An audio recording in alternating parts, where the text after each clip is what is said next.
Hello and welcome to the 378th edition of the Business of Story. The show FeedSpot named as the #1 business storytelling podcast for 2022. I'm your host, Park Howell, and I'm darn glad you're here because today we'll demonstrate how to use the ABT to focus all of your business communications, and especially how to use this Agile narrative framework to define the niche for your brand.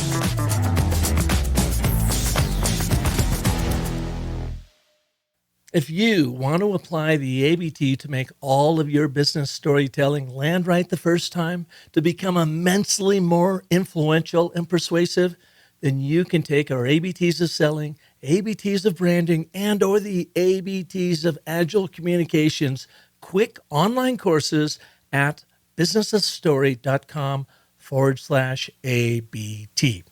I'm also available to work with you and your teams, either in person, virtually, or in a hybrid approach with our Business of Story masterclasses and mastery course. Plus, if you're looking for a keynote speaker to bewitch your attendees and help them apply our storytelling frameworks immediately, well, I'm your guy.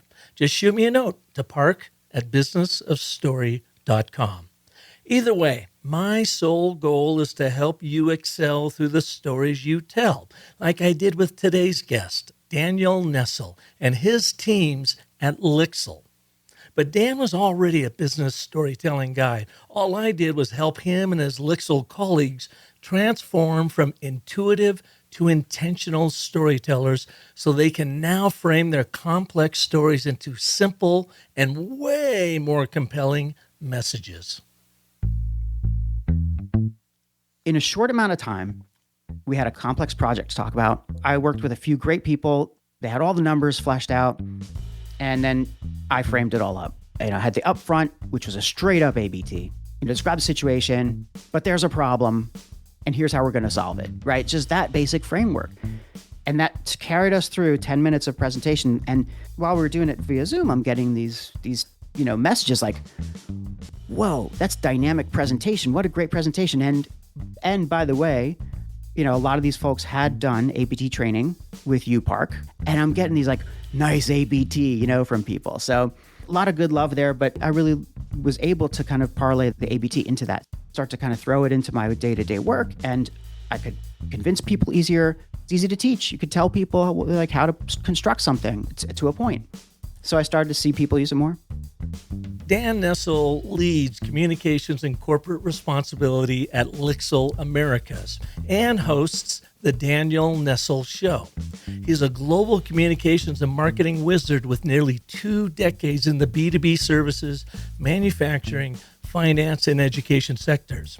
His areas of expertise include digital communications, integrated marketing communications, content marketing, social media strategy, and brand storytelling. Prior to joining LIXIL, Dan served as Vice President Marketing Communications at Mitsubishi Heavy Industries America, Inc., where he helped establish the global marketing communications team for this 130-year-old Japanese industrial conglomerate. Prior to his roles at Mitsubishi Heavy, Dan held senior roles at Edelman and at AICPA. Earlier in his career, Dan spent 16 years living and working in Japan. He holds a master's in internet marketing as well as a BA in international relations. An active content creator, in 2020, he launched his bi-weekly podcast, The Dan Nestle Show. On today's show, you'll learn how Dan has been using storytelling throughout his illustrious career. But when I asked him what the brand story is for his podcast, what defined his unique perspective and position in the market, he paused and said, well, that's the rest of today's story, because later in the show, we do an impromptu ABT build to help him refine and define the brand position for his show. You can follow along and do the same for any communication where you're having a hard time focusing your message. All that and more on this special edition of the Business of Story with Dan Nestle.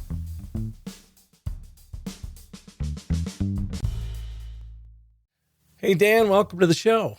Hey, Park, it's good to see you. Thanks for having me on. Oh, man, I'm so glad you're here. Had a chance to be on your excellent show about 6 months ago and Yeah. work with you and your team over at LIXIL, which was great, great fun. We'll talk about that in a little bit. But I'm so glad to have you here because you and we have to recount this story, Of course. met at Social Media Marketing World. And was that 2019, the one just pre-pandemic? And it was really cool because I was working, for big Japanese company at the time and trying to figure out ways to bring, I guess, innovative ways of doing communications and marketing to this old Japanese company.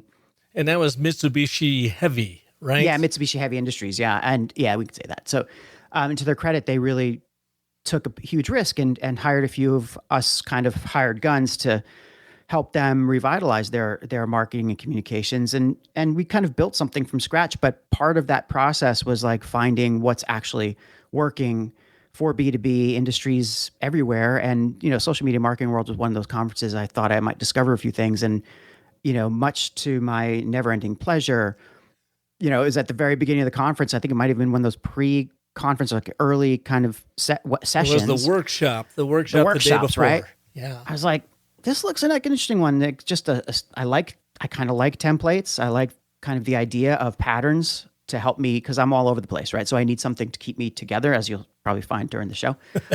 But it was great. So I sat in this room, and it was packed. There's lots of people, but I felt like I might have been one of the older people there. You went through the ABT framework, and we'll probably talk about that a little bit. Or I know listeners of your show know what that is, but you went through it, and I was like, aha, oh, I had the whole litany of reactions, and I thought, wow, this is really gonna help.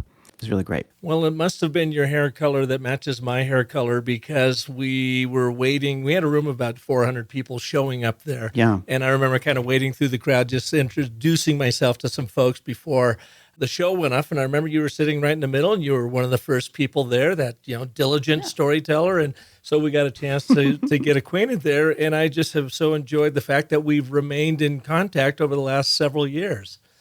You've been a real help to me over the years, especially as, I've tried to do things for my company and for myself here and there. Always quick on the email, always quick on the response. And I'm just glad that we've been able to build a friendship since then, which, resulted in you being on my show and now being here. And, it's really cool being a creator of sorts and having the storytelling framework and experience storytelling to kind of keep relying on and leaning back on. It's a very good base from which to grow. Why don't you share with our listeners what your show, the Dan Nestle Show, is all about, and why do you do the podcast? So that's a great question. I keep trying to figure out what it is all about. I keep telling people it's a podcast I'll tell you what it is when it grows up type of a thing, or, it doesn't know what it wants to be when it grows up. I always felt that, I wanted to write a book or I wanted to create maybe a company of some kind, but all that, I'm a good starter. I'm not the best finisher of things, to be honest with you. And then I started to listen to podcasts and thought about, what? How hard is it to press record and have a completed creative project in an hour or so? Now, of course, it takes a lot more than that, but not much more than that, really. There's not a lot of barriers to entry. So I hemmed and hawed about it for a while, and then and I thought about, okay, what am I going to talk about? And you always hear in the industry, don't start a podcast unless you have a niche. Right? Don't start it unless you know exactly what you're going to talk about. The best podcasts are the ones that really hone in and focus on something. So that actually kept me from starting for a long time. I just couldn't decide on what my niche was going to be. And by the way, I'm saying that right, niche or niche. There's an ongoing battle about that. But you're very international, very global, Dan. I'm going to let you say whatever you want. Call niche anyway you like. Much appreciated. Everybody knows what I mean. But so anyway, I didn't have that niche and that specialization, so I delayed. And then I met Cliff Ravenscraft, who just sort of cornered me. I cornered him probably on the street, although he didn't make it seem that way. He made it seem very, very friendly and open. And I just asked him a question, and he immediately turned it on me and said, just penetrate, those penetrating eyes of his. He starts asking me questions. Cliff Ravenscraft. Ravenscraft. He has a podcast that he's been a podcaster for 15, 20 years, but he did one of the sessions at Social Media Marketing World. And he's, okay. He's a coach, a personal development guy, but he also is the podcast answer man. He's done quite a few things, and he is prolific. I really had a great chat with him, and he just sort of looked at me and said, "What are you waiting for?" I said, "Well, I'm waiting for my niche." He goes, "Is there anything more unique than you?" And I felt the excuses roll away and melt away. And, within a week or two after that, I recorded my first episode knowing that it wasn't going to be great, but I went ahead with it. And I didn't have a niche, but I rolled with Cliff's kind of kept extrapolated my own direction from Cliff's small suggestion. And I just said, you know what? My niche is me. I have my own voice. And I just kind of learned over a short time, but I learned that, you know what? I just like to talk to people, and I like to have these somewhat organic conversations, but that are relatively insightful and bring on people who might not always be above the radar, some people under, but I've had some more well-known guests here and there, but I just like to talk. So the podcast my concept of it has evolved to just be like one of those almost like old school talk shows. Somebody told me I was like Merv Griffin, so I don't know how many listeners out there are gonna recognize that name. Merv Griffin. I would have never nailed you as Merv Griffin, but me neither. But I mean, they're like, it's like Merv, or it's like Larry King, and I'm like, well, Larry King is a huge compliment, but hey, let's not get too ahead of our skis. And anyway, they were really kind of very complimentary.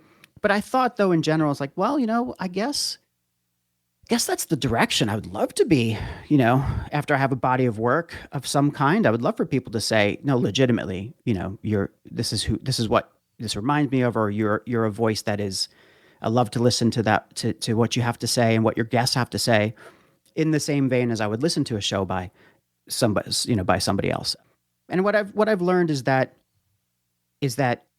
everybody's got a story to tell, or stories. Everybody has a fascinating journey if you know where to kind of steer them. Basically, everybody's got something to teach you. So now I look at my podcast as my own learning platform. That's kind of the way I approach it now. So it's like, I just dropped at the time of this recording, I just dropped like episode 87 or 88, and that's like, 88 hours of most of them. Like, so let's say I have 83 hours of learning. So where can I get that kind of learning experience? Anywhere, right? Absolutely. I mean, it's like, and we all get to listen. It's tremendous. We're the fly on the walls, the fly in your ears to listen into your training. So let's try something on this show. Sure. Let's find Dan Nestle's niche. Ooh.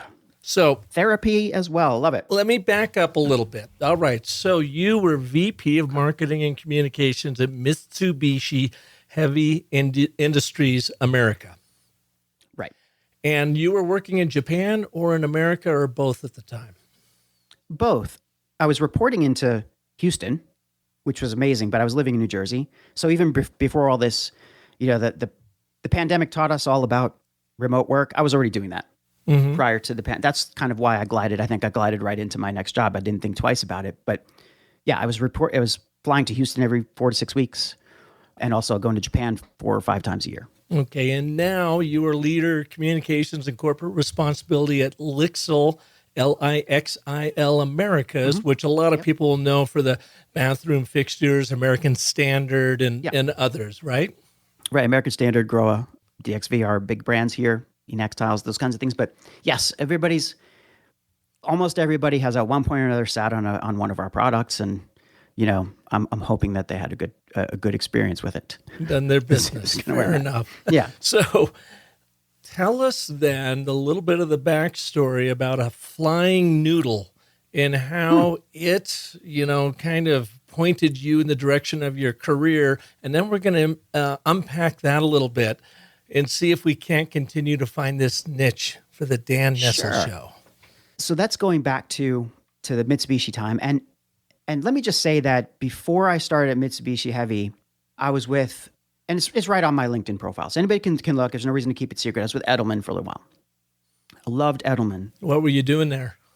I was in a new role doing digital public affairs and corporate communications. And so, Edelman is a global public relations firm that has been around forever, in case listeners don't know who they are. And the only independent strategic communications firm out there. But at the time, talking 2014, 15, I think we as a society were firmly at the point where, okay, we understand that as a brand or as a business that we have to be digital, and how do we convey the messages that we want to convey to the audiences we need to reach, using these digital channels.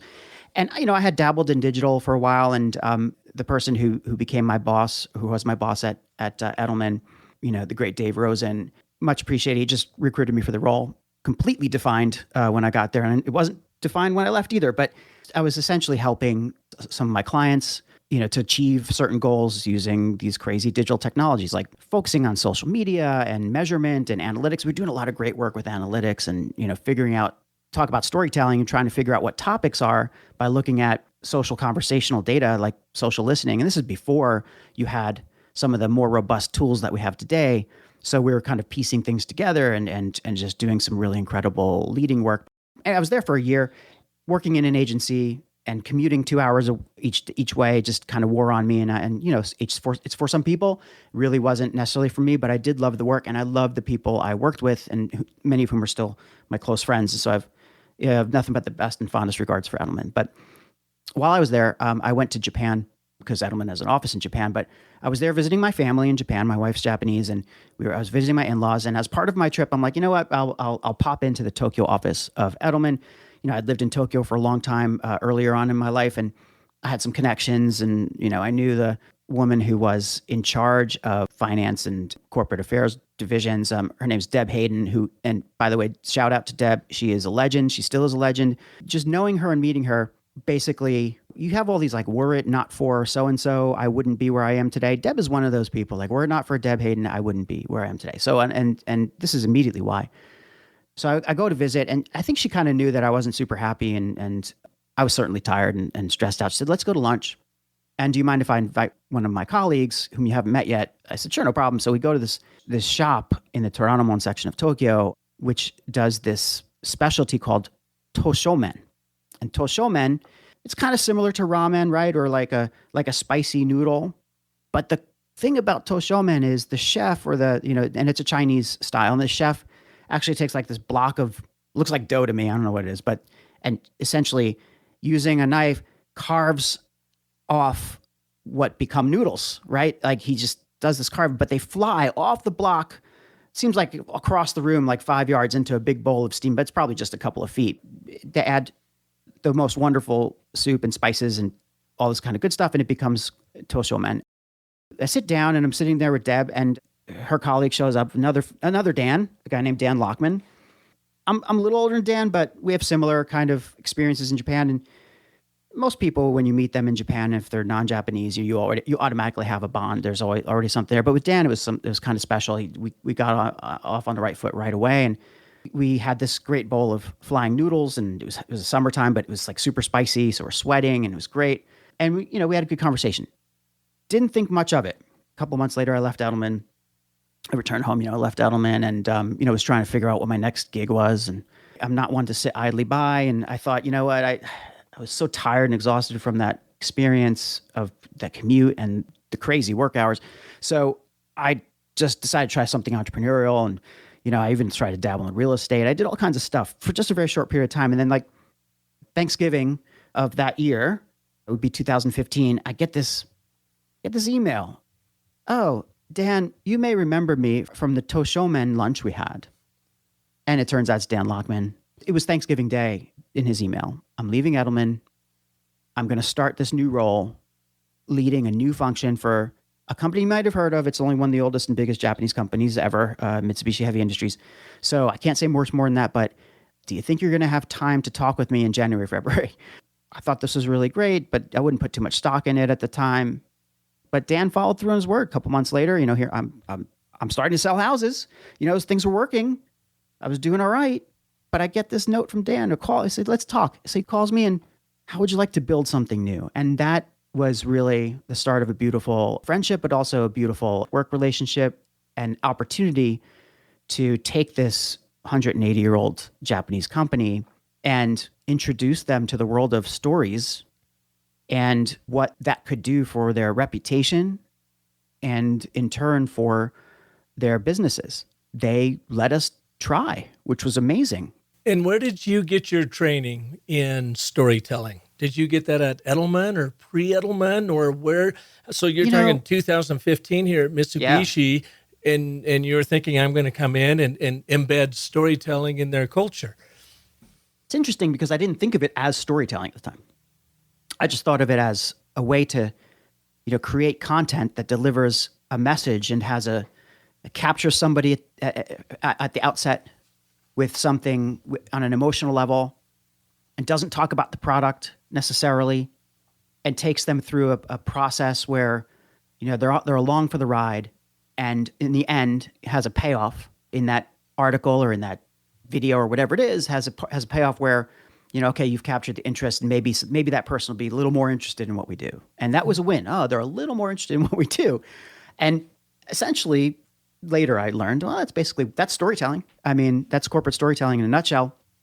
But I probably just picked it up because I didn't pick it up. I mean, it's something you asked about training. I was always a good writer, fundamentally had there's sometimes you have people who get it, who get grammar, who get order, who get transitions, which I find to be the most important element, but who get it and who don't. And I sort of had a natural knack for it to the point where, back well before the times of Edelman and all that, like we're talking, 20 something years ago, I was in a back office HR role for PwC Consulting in Japan. And it was a nightmare. It was an absolute nightmare beginning to end. They put me on this job that was basically doing Excel formulas and Excel sheets. I'm like, well, clearly that interview process did not work, right? I mean, that's not me. You're in their HR department where you have to deal with people and they've got you cranking out numbers on Excel? There was a couple things at play. First of all, I spoke Japanese and English, and they wanted English speakers who could understand Japanese. So that was probably the main skill they were looking for. And I guess they figured that I'd be happy doing anything if that was the case. But then, this was 2001, and they were expanding rapidly into global companies, like trying to get global customers online. And, they had a very very small number of people who could handle global projects. So, the hope was that I would come in and I would start to help not manage those projects, but find people who could manage those projects, because I was sort of in recruitment before that. I started on September 1st, 2001. So 10 days later, the world effectively ended. 9/11. 9/11.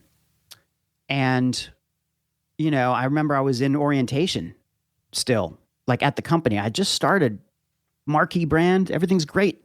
It's, PwC. Everybody knows PwC. And I was in the training sessions, and they were all in Japanese, and I was a little beyond me. I was having trouble. But it was the day after, it was the Monday after 9/11, and I was sitting in this training. I'm like, what's the point of this? I couldn't connect with the subject material. I didn't see the importance of it. But the trainer was like, what's wrong? And I said, we're going through training here. Did you just see what happened 6,000 miles away? And I just can't get it through my head. And it sort of blew me off, like, oh, well, work must go on. And then like within days, I get word from the senior leadership of PwC that, oh no, there's no more global projects. We're putting a moratorium on that. Nobody's traveling. So I guess you're just going to have to be focusing on this Japanese stuff just like everybody else. And here's your laptop and go get to work on Excel, And I remember sitting in this little room with the people who had similar jobs to me. And I asked one of them, I said, you know what? I'm not a huge Excel person. Think somebody can help me. And she reached into her desk and she pulled out this fat book called the Excel Bible. And she essentially threw it at me. So real friendly people. It was the worst. So I didn't last very long. And I decided what I could really do, the only thing I could really do that I could do better than other people was to write. So I started my own business. I started my own business called In Writing. And, for 4 years, I was helping with copywriting, helping with doing some editing and translation. And it was during that period of time, Park, that I think the training you refer to really happened, right? And I credit a number of people, but probably primarily, there's a guy named Tom Boatman. And I want to give a shout out to Tom. He was also on my show a while back. But Tom is He's a copywriter in Tokyo. He's been there for many, many years. He gave me lots of great advice, and he helped me work through some basics. Like I could write well, but I was over grammatical and I didn't have a great sense of voice, especially headlines were rough. He said, every headline should tell a story, Dan, right? The headline itself, you should be able to get rid of the copy. And if somebody looks at the headline, they should be able to understand what you're trying to do. And this wasn't newspaper headlines. This is like products and, advertising. But, you want to talk about honing your outlook or your skill on, how to crunch a conflict and a resolution, set up a conflict and a resolution into like 7 words. That's how you do it. So Tom Boatman of Native Creative, he's the one who really taught me. And at one point he said, imagine when you're writing these things, not just headlines, when you're writing stories, imagine you're sitting across the table, I think from Aunt Millie. I think it's Aunt Millie. It might've been Aunt Minnie, but one of the others, Aunt Millie or Aunt Minnie, who's like 85 years old, doesn't understand what you're doing. So talk to Aunt Millie and get this across to her. And that's what you need to be writing. Aunt Millie understands stories. She doesn't understand features and benefits. Isn't it interesting that you came out of PwC and they had you crunching numbers and there was obviously a disconnect? It sounds like you're a very good Japanese speaker, but there was still a disconnect there. You're in HR, you're crunching numbers and you say, this isn't for me. You leave and then you get into writing, a good writer, but then comes along Tom Boatman, a bit of a mentor for you to say, all right, Dan, you got the grammar down, you got the form down. Now let's humanize it. Yeah. Yeah. So he taught you how to do that. Yeah. It was humanizing. It was also, this trap that people fall into when you're copywriting, when you're writing, I would get a draft sometimes that was already done. It was like a translation of something that was done in another language, in this case, Japanese. And, they'd say, okay, you need to just fix this. So, I think a lot of younger or less experienced writers would sit there and say, okay, well, I don't have the authority to make big changes, so I'm just going to clean it up. And I would clean up the grammar, it would come out okay, but then Tom would come back to me and said, what did you do?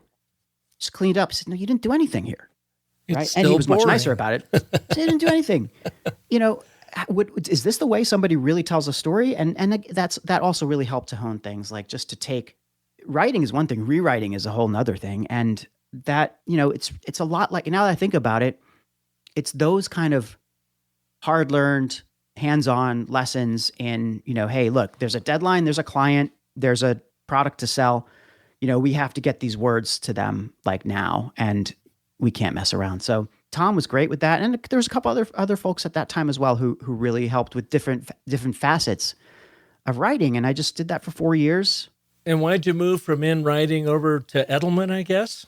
No, there was a lot in between. Like after 4 years of after 4 years of in writing, I was now finally, okay, I'm doing this stuff. I'm working, I'm creating talking like 2004, to do brochures, and I'm doing these new things called websites. What the hell are those? But I'm doing them, and starting to figure out my voice and how to write in other people's voices. And then one of my clients just hired me, and I was more than happy to close down my nascent business and join the large global recruitment firm of Robert Half. And that, for the ensuing 4 years, I was doing marketing, and my new title was marketing and PR manager. I'm like, I don't do PR, I don't do marketing. What is this about? But it turns out that's exactly what I was doing. And I owned it. I eventually learned, okay, if I'm a marketer and a PR person, then I should be a marketer and a PR person.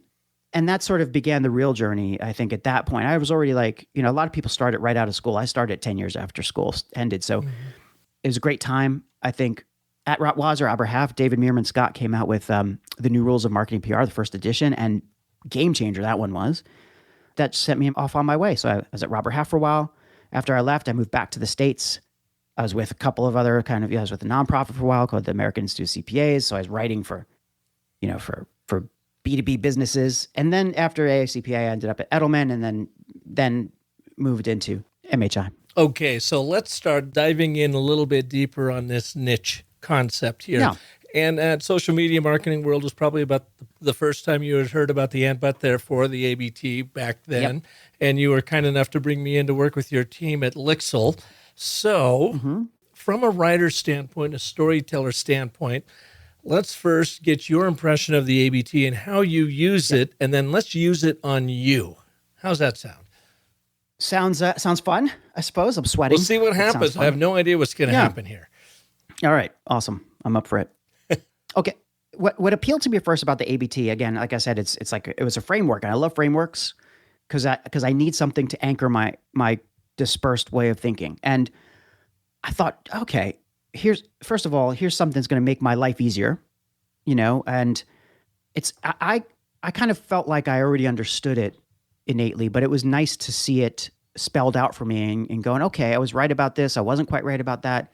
But this way, it's sort of, I could commit it to my memory, and I could think whenever I was stuck on something, really came in handy when I was stuck. Whenever I was stuck writing something or reviewing something or advising people to do something, write something, I could always think, okay, there's the and, where's the but? Maybe that's the best thing, but where is the conflict? Where's that big but? Where's the big problem? But? Where's the big problem? And and then where's the resolution? Or I'd be like, okay, I see a lot of resolution here, but I don't see a setup. And it got me thinking in that way, in a more regimented way. And I really appreciate that, because even though it's a framework, it doesn't by any stretch limit the way that you write or your capability of telling a story. And it in fact just reminds you that, there are elements here that are going to make the story work. And then you obviously, after doing it for a little longer and then working with you more closely, the kind of more detailed bits about, okay, you want this part to be shorter and this part to be longer and so on, that come later. But you want to get the basic form down in the ABT is that familiar form, but your job then as the communicator, messenger, storyteller is to bring novel content to it. How can you use this framework, this familiar form, but make it interesting for your prospect? Yeah. And it's not just the prospect. In my case, it's any person who's a client or an internal client or even a teammate or anybody. So, I started to think about using intent, using the ABT framework to try to sell ideas internally. Like as a communicator and a marketer, certainly after I moved more into the communication side, you're a cost center. So whenever you speak to your executive team or your leadership, you should have persuasion in mind at some point or another. And when you need to persuade, tell a story, and it does the job. I can't say I've always been successful at persuading my leadership to do what I think is the right thing to do. Sometimes there's what's good for the business and sometimes it isn't. But at least I could say that I gave it a great shot and people understood me. And, having understood me, then they made a decision. I can't complain about that too much. And, there have been times, and even very recently, if you don't mind a little story. Sure. About the ABT. There are times where I would be so happy with my ABT structure, and I'd go into the presentation, and I'd walk people through it, and I'd get this, oh, wow, that was a great presentation. We're not doing it, but that was a great presentation, And recently I was involved with a project with some of my workmates where we were involved in a innovation contest, essentially. Well, innovation is an innovation learning program for some of the senior leadership at LIXIL and upcoming leaders at LIXIL. Wonderful program in association with the Tuck School of Business. And, we learned all about something called the 3-box solution. It's an innovation platform. I'm not going to go into it here, but the point is at the very end of this program, we had to give a presentation to our executives. And it was like Shark Tank, right? We had our project team, we came up with an idea, we had to put the idea together and, create a presentation. And basically the winners would then be chosen as future potential new business development, new businesses to be developed within the company. So it's a really cool innovation pipeline program. So I'll spoil the whole thing by saying that I was not chosen. Our team was not chosen. But, in a short amount of time, we had a complex program to talk about, complex project to talk about. I am not, a business strategist. So, I'm certainly not the person who is going to come up with cost structures and business model changes. I understand that stuff, but it's not my main thing. But the one thing I could do is tell that story. So, I worked with a few great people. They had all the numbers fleshed out. And then I framed it all up, and I had the upfront, which was a straight up ABT, to describe the problem, describe the situation, but there's a problem, and here's how we're going to solve it, right? Just that basic framework. And that carried us through 10 minutes of presentation. And I was getting, while we were doing it via Zoom, I'm getting these messages like, whoa, that's dynamic presentation. What a great presentation. And by the way, a lot of these folks had done ABT training with UPark earlier in the year. And I'm getting these like nice ABT, from people. So a lot of good love there, but unfortunately the content itself wasn't strong enough to sell. But anyway, I really was able to kind of parlay the ABT into that. So back to the organization, I was able to, to kind of, even at MHI, and start to kind of throw it into my day-to-day work. And I could convince people easier. And it's easy to teach. You could tell people like how to construct something to a point. It's easy to teach. It's kind of hard to do though, isn't it? I mean, hard to do. You got to practice it. Yeah. And it's only easy to teach if you know how to do it. And as a practitioner, I suppose, I would always tell people, look, this is the basic, right? But if you really want to know how it works, we got to bring Park in, somebody like that. So, I'm just, but to get it across to like somebody on your team, and you just want to start kind of like, let's now try to do this. Anytime you do a presentation, people try this structure, like that kind of thing. How was your team using it now at LIXIL? Because they went through the whole program. They did the first online course, and then we did 3 virtual live sessions, and we built a lot of ABTs along the way. How have you seen it manifest itself? On the teams of people who are responsible for creating stories, essentially creating not only like kind of thought leadership stories that we're trying to tell, but also, how do we talk to each other inside the company? Like whether we're trying to convey a new policy, right, on our internal platforms, or we're trying to send an email on behalf of the executives, or we're doing a LinkedIn post, right? My team does a lot of that with the collaboration of our leadership, and we're like hitting those ABTs pretty hard, I have to say. So my team really jumped in and just we love it because it just gives you the guideline. And I always find that when we write longer pieces, it's kind of nested with all these different little ABTs in there. And I always have an ABT in mind when I think about the transitions between paragraphs or sections. Well, and you said that earlier, that as a writer, transitions are about the most important things, and there's no better place to use an ABT than when you're transitioning into some new subject matter. Exactly. What are we trying to say here? Well, we're trying to say, but. Well, then let's say, but. Well, let's say, well, that's maybe that's because let's try a different way of saying that, but that's what we want to say, right? Yeah. So you can extrapolate from there a good way. You can then wordsmith it to get it to where you want to be. But, transitions do what they're supposed to do. They move the reader along from, and if the reader's not moving, it's like Woody Allen says, relationships are like sharks. They have to keep moving to survive. And what we have here is a dead shark, right? I might be butchering that a little bit, but yeah, it's like a shark. You got to keep people moving or else it's going to die. And transitions do that. ABT really helps with that. So so I see it there. I also see it in some of our salespeople have just like kind of, made it part of their thing when they open a presentation. I'd love to see it more widely adopted in internal communications, for example, from other parties in the company. And, people forget if they don't use it a lot, but I do see it. I do see it adopted, and I think it's made a difference. So now let's apply it to you, because one of the great things about the ABT is to help you really define your story or define your niche or your niche, however you want to say it. And I don't know if this is it's not going to be perfect, but let's just have some fun with it. Yeah. So we are working together. We got a whole great background, your backstory, and you're really a storyteller. You're a writer, your communications, you're into learning, education. Yeah. You said early on that your show, the Dan Nestle Show, is as much about you having 83 hours of amazing learning content from amazing people as it is for your listeners. But let's now place your listeners at the center of your story. So with the ABT, we're going to start with that and statement of agreement. Who would you say is your number one listener?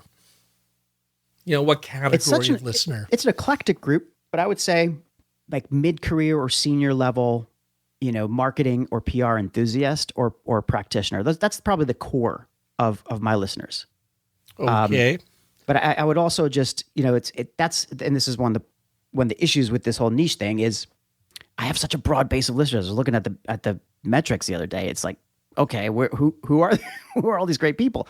But yeah, I'd say that it's, probably people who are, similar to me, I guess, people like us, Park, but also for the sake of this exercise, and mid to senior level PR practitioner / communicators. Yeah, senior. Yeah, let's say that. What is it that they want in relation to the content that you are sharing? I think they want, what I've heard from people is they want a couple things, right? They want to learn something new, right? About what? They want to, about whatever the topic is, because I do have a lot of different topics, but let's just, it's usually about something that they can apply to their either personal development or organizational development or their job, right? I think what they really want to grab from each episode is, kind of new perspective on how they can then maybe shift their perspective a little bit on something that's happening to them. And I realize I'm being quite generic, but that's because there's so much going on in the show. But I think it's a little bit of personal development, but it's also, kind of learning what these great thinkers and sometimes unknown thinkers have to say. So let's say, all right, so we're talking to mid to senior level PR practitioner communicators who want to learn something new so that they can apply it to their personal and professional development and give them more depth in a lot of different areas. Yeah. And why is that important to them? I think that people are too restricted in what they're in what they're focused on, right? Like we get into as a species, I suppose, we get into our zone and into our focus area, and we're not exposed to different ways of thinking about the tangential things. So if I'm a PR person, and I am, right? Why should I be thinking about leadership coaching and mindset? And that's a very good question, but I think everybody should be thinking about mindset. Why hasn't it penetrated into the PR world or into the marketing world or whatever? I mean, these are very important human things. So maybe it's about humanizing yourself even further so that you can get better at your job and at relating to others. I would love it if people said, "Hey, I listened to your podcast and I can relate to people better." That would be wonderful. But some of my episodes aren't really about relating to people. Some of my episodes are about how to use LinkedIn a whole hell of a lot better. You know what I mean? Well, isn't that relating to people? If you do LinkedIn a whole hell of a lot better, you're relating. So what is the one major problem do you feel like you are solving for with the Dan Nestle Show?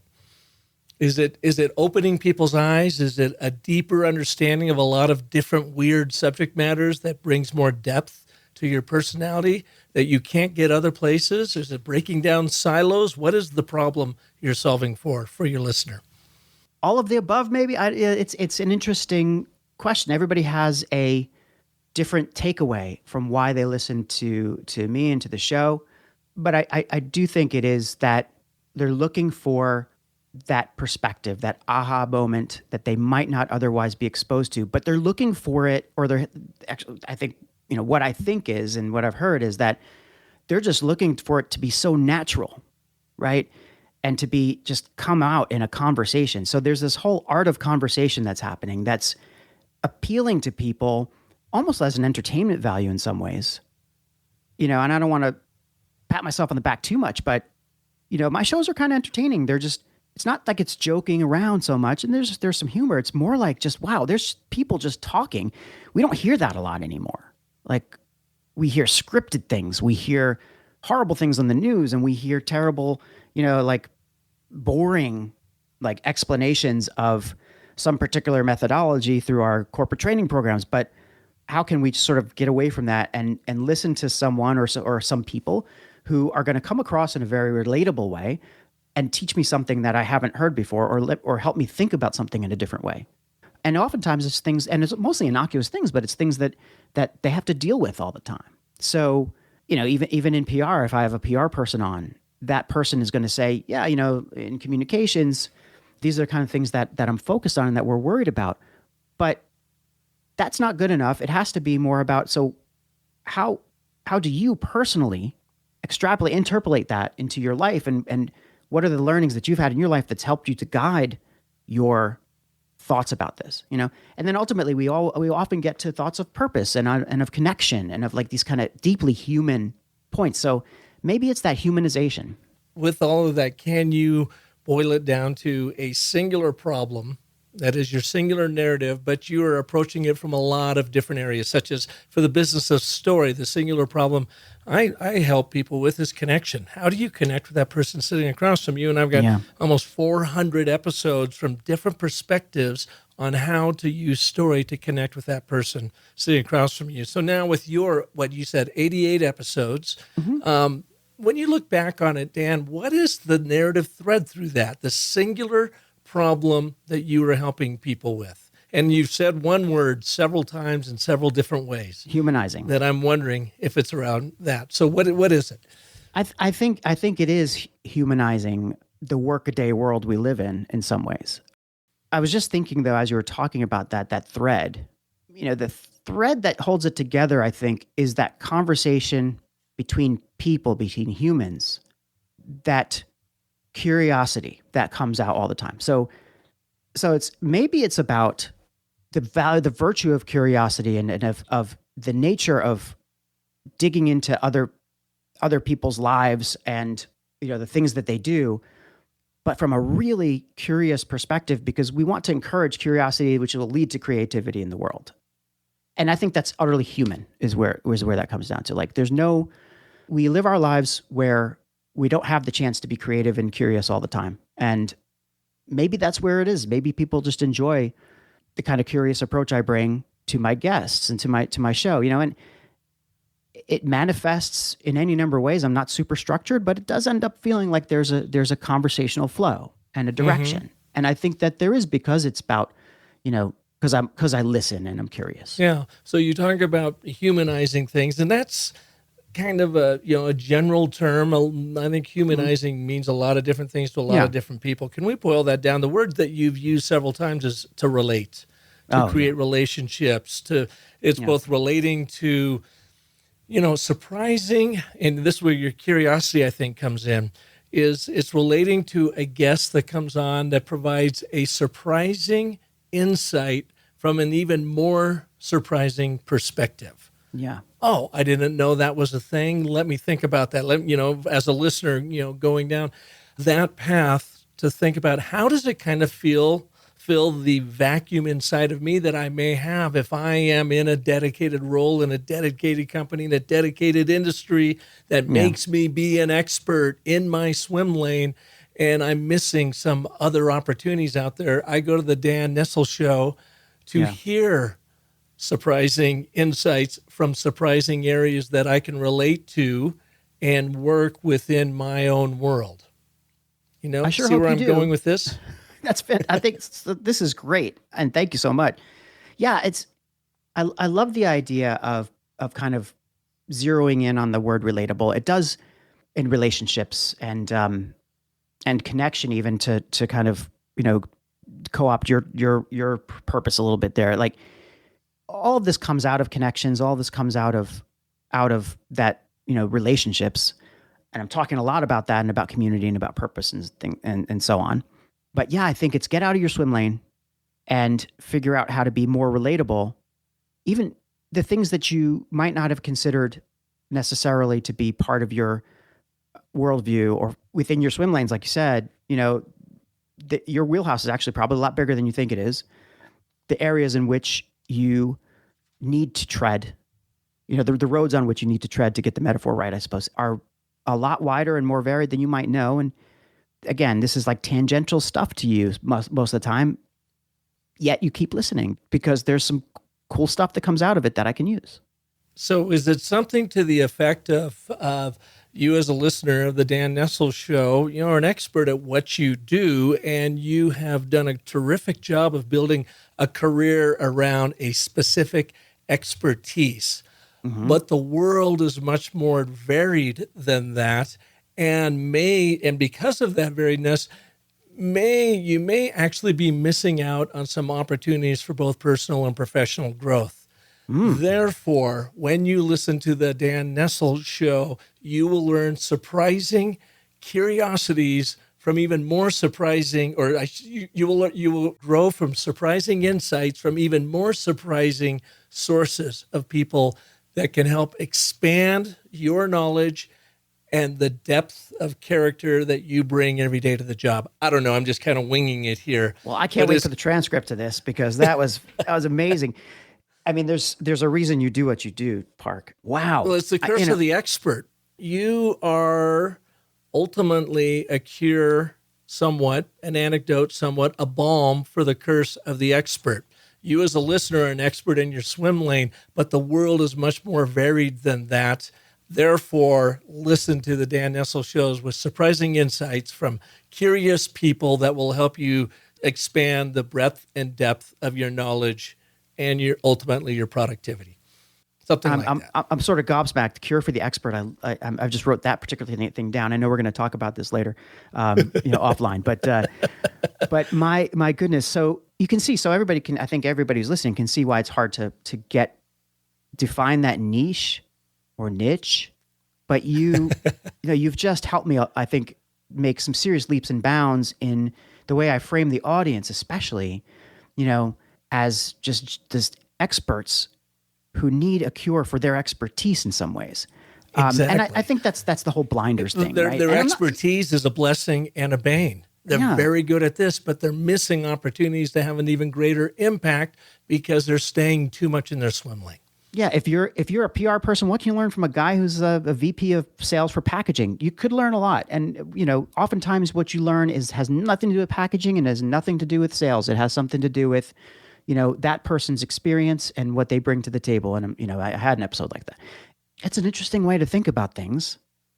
My gosh, I'm looking forward to kind of writing this out a little bit more and figuring out more. Well, let's ramp with that and just underscore this exercise for our listeners out there is when you are using the ABT for any of your messaging, you want to, as Dan said, frame that audience first. What do they care about and why is it important to them? But why don't they have it? What is the one big problem you are solving for them? Therefore, how are you uniquely equipped to help them get it? So in Dan's case, it sounds like, and we're just winging it right here, you've got experts listening, very accomplished business people listening to the Dan Nestle Show, but their own expertise is both a blessing and a bane. Therefore, listen to the show and get surprising insights from amazing people coming from curious situations that will bring added depth and breadth to your ability to do your work. So, that's what you're trying to do with tremendous. the ABT. By the way, they're not always perfect. Yeah. They're never perfect. But you just use them. It's kind of like, is it Wordle and what's the Japanese number game?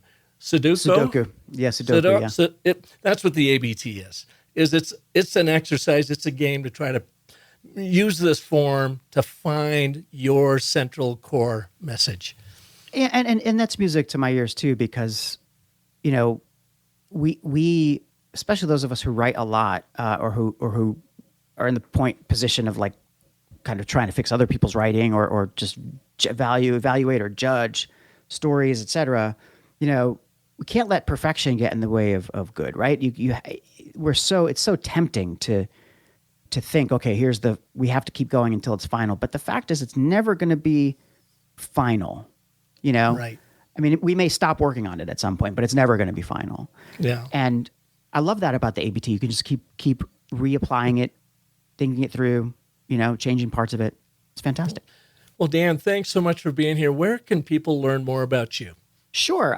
You can find out really anything you want to know about me on LinkedIn. I'm pretty much an open book. So just look for me on LinkedIn, Twitter at DS Nestle. Any real social media is always at DS Nestle. Some of them I'm more active on than others. But I've been on since almost the beginning of LinkedIn. So I'm pretty much an open book there. And your show, of course, they can find you on iTunes. It's right. The Dan Nestle Show. It's not Daniel Nestle Show or there's no apostrophe. It's the Dan Nestle Show. And it is on everywhere you want to find a podcast. Everywhere you find podcasts, you will find the show. So please do subscribe and see if those curious points of view are going to help you with your own, like, get out of your own expert lane. Was I saying the Dan Nestle Show wrong this entire show? No, you were right. Oh, good. You've been Okay. right. You've been right All right. the whole time. All right. Yeah. Just want to double check. I just want to make sure that people, don't go into a search and go, well, I can't find it. Where the hell is it? Yeah. Well, thanks, man. I really appreciate you taking the time to be here. Always a pleasure to talk to you, Park. Thanks so much. Hey, and thank you all for listening to this edition. If you like what you heard, feel free to share it with your friends, family, colleagues, bosses, anybody out there, and especially those experts in your life that you think could do a little bit of growing in their world, get out of their swim lane, kind of open things up. Well, shoot them over to the Dan Nestle Show, or certainly share this episode with them. If I can be a service to you, come on over to the Business of Story. And if you have not yet taken our online course, Dan, I don't even know if you know about our new ABTs of Agile Communications online course. No, I haven't heard that one. Your folks went through the ABTs of Selling, which is an 18-minute course. And we had the ABTs of Branding, which is a 24-minute course. But now I've come out with a brand new ABTs of Agile Communications. And what I've done is taken the three ABT 101, which are the three forces of stories, a 20-minute module.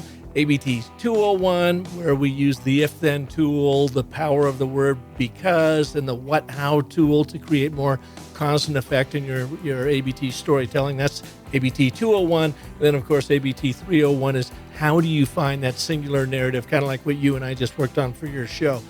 Brand new course. People are loving it. You can find it at businessofstory.com/ABT.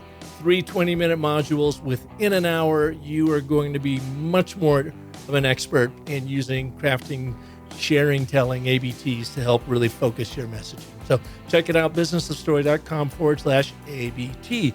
And until next week, when we will have another story artist right here like Dan for you, remember that the most potent story you'll ever tell is the story you tell yourself. So make sure it's a great one. Dan, how would you say that in Japanese? Wow, that's really putting me on the spot. I would just say, ganbatte kudasai, do your best at this point. Beautiful. Thanks for listening. Thank you.